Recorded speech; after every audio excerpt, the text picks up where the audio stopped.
सादर नमस्कार, सादर जय जिनेंद्र। क्षमा न्यूज चैनल कहीं भी कभी भी सही और सकारात्मक समाचारों के लिए देखना और सुनना न भूलें। साथ में आपसे विनम्र निवेदन है कि यदि आपने इस चैनल को सब्सक्राइब नहीं किया है तो कृपया अवश्य कीजिए और शेयर और लाइक करना ना भूलें। पहलगाम में हुई आतंकवादी घटना के बाद भारत ने पाकिस्तान पर तगड़ा प्रहार किया है। थल, जल और वायु सेना के साझा अभियान में 100 से ज्यादा आतंकी मारे गए। इस अभियान को भारत ने ऑपरेशन सिंदूर नाम दिया। भारत के एक्शन की पूरी जानकारी आज 7 मई 2025 को विदेश मंत्रालय और भारतीय सेना की प्रेस वार्ता में दी गई। इसमें बताया गया कि 6 और 7 मई 2025 की रात्रि में 1:05 पर ऑपरेशन शुरू हुआ और 1:30 पर खत्म हुआ।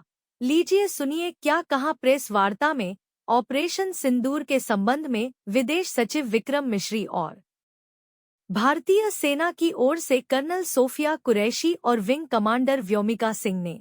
जैसा कि आप सभी जानते हैं, 22 अप्रैल 2025 को लश्कर ए तैयबा से संबंधित पाकिस्तानी और पाकिस्तान प्रशिक्षित आतंकवादियों ने भारत में जम्मू और कश्मीर के पहलगाम में भारतीय पर्यटकों पर बर्बरतापूर्ण हमला किया। 25 भारतीयों और एक नेपाली नागरिक को कायरतापूर्ण मौत के घाट उतार दिया गया। मुंबई के 26 नवंबर 2008 के हमलों के बाद यह भारत में हुई किसी आतंकवादी हमले में मारे गए आम नागरिकों की संख्या की दृष्टि से सबसे गंभीर घटना है। पहलगाम का हमला अत्यधिक बर्बरतापूर्ण था, जिसमें वहां मौजूद लोगों को करीब से और उनके परिवारों के सामने सिर पर गोली मारी गई। हत्या के इस तरीके से परिवार के सदस्यों को जानबूझकर आघात पहुंचाया गया। साथ ही उन्हें यह नसीहत भी दी गई कि वे वापस जाकर इस संदेश को पहुंचा दें। यह हमला स्पष्ट रूप से जम्मू और कश्मीर में बहाल हो रही सामान्य स्थिति को बाधित करने के उद्देश्य से किया गया था। चूंकि पर्यटन फिर से अर्थव्यवस्था का मुख्य आधार बन रहा था, इस हमले का मुख्य उद्देश्य इसे प्रतिकूल रूप से प्रभावित करना था। पिछले वर्ष आप सभी जानते हैं 2.25 करोड़ से अधिक पर्यटक कश्मीर आए थे। इस हमले का मुख्य उद्देश्य इसलिए संभवतः यह था कि इस संघ राज्य क्षेत्र में विकास और प्रगति को नुकसान पहुंचाकर इसे पिछड़ा बनाए रखा जाए और पाकिस्तान से लगातार होने वाले सीमा पार आतंकवाद के लिए उपजाऊ जमीन बनाने में सहायता की जाए। हमले का यह तरीका जम्मू और कश्मीर और शेष राष्ट्र दोनों में सांप्रदायिक दंगे भड़काने के उद्देश्य से भी प्रेरित था। इसका श्रेय सरकार और भारत के सभी नागरिकों को दिया जाना चाहिए कि इन प्रयासों को विफल कर दिया गया। एक समूह ने खुद को रेजिस्टेंस फ्रंट TRF कहते हुए इस हमले की जिम्मेदारी ली है। यह समूह संयुक्त राष्ट्र द्वारा प्रतिबंधित पाकिस्तानी आतंकवादी समूह लश्कर ए तैयबा से जुड़ा हुआ है। यह उल्लेखनीय है कि भारत ने मई और नवंबर 2024 में संयुक्त राष्ट्र की 1267 कमेटी की सैंक्शंस मॉनिटरिंग टीम को अर्धवार्षिक रिपोर्ट प्रस्तुत की थी, जिसमें TRF के बारे में साफ इनपुट दिए गए थे। इससे पाकिस्तान स्थित आतंकवादी समूहों के लिए कवर के रूप में TRF की भूमिका सामने आई थी। इससे पहले भी दिसंबर 2023 में भारत ने इस टीम को लश्कर ए तैयबा और जैश ए मोहम्मद के बारे में सूचित किया था, जो TRF जैसे छोटे आतंकवादी समूहों के माध्यम से अपनी गतिविधियों को संचालित कर रहे हैं। इस संबंध में 25 अप्रैल को UN सिक्योरिटी काउंसिल प्रेस वक्तव्य में TRF के संदर्भ को हटाने के लिए पाकिस्तान के दबाव पर भी ध्यान दिया जाना चाहिए। पहलगाम आतंकवादी हमले की जांच से पाकिस्तान के साथ आतंकवादियों के संपर्क उजागर हुए हैं। रेजिस्टेंस फ्रंट द्वारा किए गए दावे और लश्कर ए तैयबा से ज्ञात सोशल मीडिया हैंडल द्वारा इसको रीपोस्ट किया जाना इसकी पुष्टि करता है। चश्मदीद गवाहों और विभिन्न जांच एजेंसियों को उपलब्ध अन्य सूचनाओं के आधार पर हमलावरों की पहचान भी हुई है। हमारी इंटेलिजेंस ने इस टीम के योजनाकारों और उनके समर्थकों की जानकारी जुटाई है। इस हमले की रूपरेखा भारत में सीमा पार आतंकवाद को अंजाम देने के पाकिस्तान के लंबे ट्रैक रिकॉर्ड से भी जुड़ी हुई है, जिसके लिखित और स्पष्ट दस्तावेज उपलब्ध हैं। पाकिस्तान दुनिया भर में आतंकवादियों के लिए एक शरण स्थल के रूप में पहचान बना चुका है। यहां अंतर्राष्ट्रीय स्तर पर प्रतिबंधित आतंकवादी सजा पाने से बचे रहते हैं। इसके अलावा पाकिस्तान ने इस मुद्दे पर विश्व और फाइनेंशियल एक्शन टास्क फोर्स जैसे अंतर्राष्ट्रीय मंचों को जानबूझकर गुमराह करने के लिए भी जाना जाता है। साजिद मीर का मामला, जिसमें इस आतंकवादी को पाकिस्तान ने मृत घोषित कर दिया था और फिर अंतर्राष्ट्रीय दबाव के परिणाम स्वरूप वो जीवित पाया गया, इसका सबसे स्पष्ट उदाहरण है। यह स्वाभाविक है कि पहलगाम में हुए इस हमले से जम्मू और कश्मीर के साथ साथ भारत के अन्य भागों में भी आक्रोश देखा गया। हमलों के बाद भारत सरकार ने स्वाभाविक रूप से पाकिस्तान के साथ संबंधों को लेकर कुछ कदम उठाए। आप सभी उन निर्णयों से अवगत हैं जिसकी घोषणा 23 अप्रैल को की गई थी। तथापि यह आवश्यक समझा गया कि 22 अप्रैल के हमले के अपराधियों और उनके योजनाकारों को न्याय के कटघरे में लाया जाए। हमलों के एक पखवाड़े के बाद भी पाकिस्तान द्वारा अपने क्षेत्र या अपने नियंत्रण वाले क्षेत्रों में आतंकवादियों की इंफ्रास्ट्रक्चर के विरुद्ध कार्रवाई करने के लिए कोई स्पष्ट कदम नहीं उठाया गया है। उल्टे वो इनकार करने और आरोप लगाने में ही लिप्त रहा है। पाकिस्तान आधारित आतंकवादी मॉड्यूल्स पर हमारी खुफिया निगरानी ने संकेत दिया है कि भारत के विरुद्ध आगे भी हमले हो सकते हैं। अतः इनको रोकना और इनसे निपटना दोनों को बेहद आवश्यक समझा गया। आज सुबह, जैसा कि आपको ज्ञात होगा, भारत ने इस तरह के सीमा पार हमलों का जवाब देने और उन्हें रोकने तथा उनका प्रतिरोध करने के अपने अधिकार का प्रयोग किया है। यह कार्यवाही नपीतुली, नॉन एस्केलेटरी, आनुपातिक और जिम्मेदारीपूर्ण है। यह आतंकवाद की इंफ्रास्ट्रक्चर को समाप्त करने और भारत में भेजे जाने वाले संभावित आतंकवादियों को अक्षम बनाने पर केंद्रित है। आपको यह भी स्मरण होगा कि 25 अप्रैल 2025 को संयुक्त राष्ट्र सुरक्षा परिषद ने पहलगाम आतंकवादी हमले पर एक प्रेस वक्तव्य जारी किया था, जिसमें आतंकवाद के इस निंदनीय कार्य के अपराधियों, आयोजकों, फाइनेंसरों और प्रायोजकों को जवाबदेह ठहराने और उन्हें न्याय के दायरे में लाने की आवश्यकता पर जोर दिया गया था। भारत की आज की इस कार्रवाई को इसी संदर्भ में देखा जाना चाहिए। सुप्रभात देवियों और सज्जनों, मैं कर्नल सोफिया कुरैशी और मेरे साथ विंग कमांडर व्योमिका सिंह आज आपको 6 से 7 मई 2025 की रात 1:05 से 1:30 बजे के बीच भारतीय सशस्त्र बलों द्वारा अंजाम दिए गए ऑपरेशन सिंदूर के बारे में जानकारी देंगे। ऑपरेशन सिंदूर 22 अप्रैल को पहलगाम में हुए विभत्स आतंकवादी हमले के शिकार मासूम नागरिकों व उनके परिवारों को न्याय देने के लिए लॉन्च किया गया था। इस कार्रवाई में 9 टेररिस्ट कैंप्स को टारगेट किया गया और पूरी तरह से इसे बर्बाद किया गया। पाकिस्तान में पिछले 3 दशकों से टेरर इंफ्रास्ट्रक्चर का निर्माण हो रहा है। इसमें recruitment, indoctrination centres, training areas व लॉन्च पैड शामिल थे, जो पाकिस्तान और पाक अधिकृत जम्मू कश्मीर POJK दोनों में फैले हैं। Operation Sindoor was launched by Indian Armed Forces to deliver justice to the victims of Pahalgam terror attack and their families. 9 terrorist camps were targeted and successfully destroyed. Over the last 3 decades, Pakistan has systematically built terror infrastructure It is a complex web of recruitment and indoctrination centers, training areas for initial and refresher courses, and launch pads for handlers.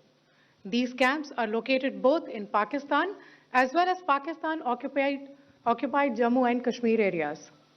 Some of the well-known training camps are located, as you can see on the screen. They are distributed from Savai Nala in the north, counting to approximately 21, ending at Bhagalpur to the south. इन लक्ष्यों का चयन विश्वसनीय intelligence सूचनाओं के आधार पर हुआ ताकि आतंक गतिविधियों की रीढ़ तोड़ी जा सके और यह खास ध्यान दिया गया कि निर्दोष नागरिकों और सिविलियन इंस्टॉलेशन को नुकसान न पहुंचे। The selection of these targets for Operation Sindoor was based on credible intelligence inputs and role of these facilities in perpetrating the terror activities. The locations were so selected to avoid damage to civilian infrastructures and loss of any civilian lives. This was done with due diligence, and the camps selected for targeting and their engagement will now be shown to you one by one. POJK के target मैं आपको बताना चाहूंगी। सबसे पहले सवाई नाला camp Muzaffarabad, जो कि POJK के लाइन ऑफ कंट्रोल से 30 किलोमीटर दूर है। यह एक लश्कर तौयबा का ट्रेनिंग सेंटर था। 20 अक्टूबर 2024 सोनमर्ग, 24 अक्टूबर 24 गुलमर्ग, 22 अप्रैल 2025 पहलगाम, इन हमलों के आतंकियों ने यहीं से प्रशिक्षण लिया था। सैयदना बिलाल कैंप मुजफ्फराबाद, यह एक जैश ए मोहम्मद का स्टेजिंग एरिया है। यह हथियार, विस्फोटक और जंगल सर्वाइवल ट्रेनिंग का केंद्र भी था। गुलपुर कैंप कोटली, यह LOC से 30 किलोमीटर दूर था। लश्कर ए तौयबा का बेस था जो रजौरी, पुंछ में सक्रिय था। 20 अप्रैल 2023 को पुंछ में और 9 जून 2024 को तीर्थ यात्रियों के बस हमले में यहीं से आतंकी को ट्रेन किया गया था।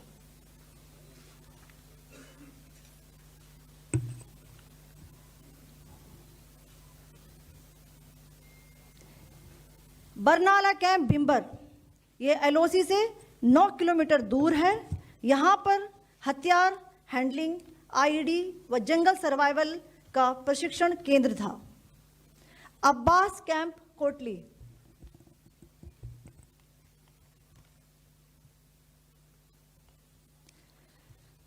यह LOC से 13 किलोमीटर दूर है। लश्कर ए तौयबा का फिदाइन यहाँ तैयार होता था। इसकी कैपेसिटी 15 टेररिस्ट को ट्रेन करने की थी।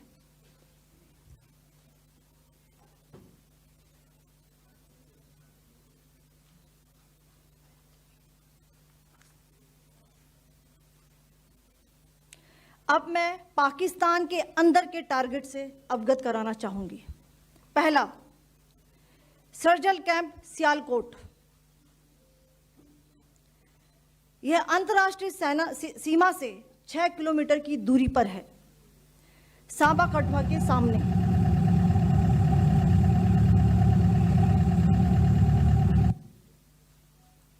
मार्च 2025 में जम्मू एंड कश्मीर पुलिस के 4 जवानों को की जो हत्या की गई थी, उन आतंकवादियों को इसी जगह पर ट्रेन किया गया था। दूसरा, महमूना जाया कैंप सियालकोट, यह 18 से 12 किलोमीटर IB से दूर था। हिजबुल मुजाहिदीन का बहुत बड़ा कैंप था। यह कठुआ जम्मू क्षेत्र में आतंक फैलाने का नियंत्रण केंद्र था। पठानकोट एयरफोर्स बेस पर किया गया हमला भी इसी कैंप से प्लान और डायरेक्ट किया गया था। मरकज ताइबा मुरीद के, यह IB से 18 से 25 किलोमीटर दूरी पर है। 2008 के मुंबई हमले के आतंकी भी यहीं से प्रशिक्षित हुए थे। अजमल कसब व डेविड हेडली भी यहाँ ट्रेन हुए थे।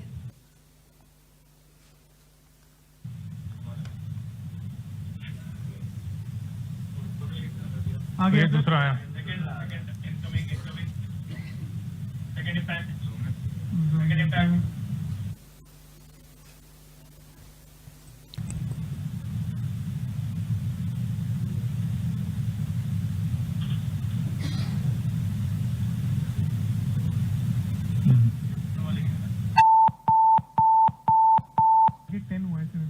टारगेट 10 हुआ, एंक्लोजर सेम ही है, 7 it is hit the target. हाँ हाँ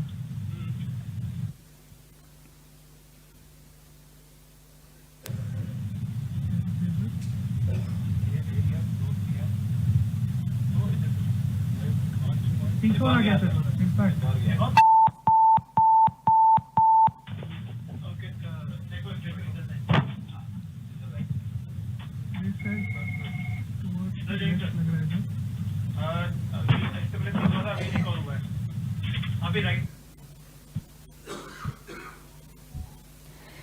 मरकज सुभान अल्लाह भावलपुर ये इंटरनेशनल बाउंड्री से 100 किलोमीटर दूर है।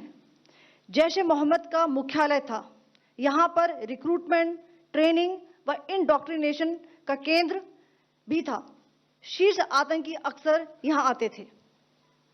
मैं आप सबको बताना चाहती हूँ कि किसी भी सैन्य ठिकाने का निशाना नहीं बनाया गया और अभी तक किसी तरह की नागरिक क्षति की रिपोर्ट नहीं है। धन्यवाद। जय Hind. The strike on the terror camps were undertaken through precision capability, as shown to you.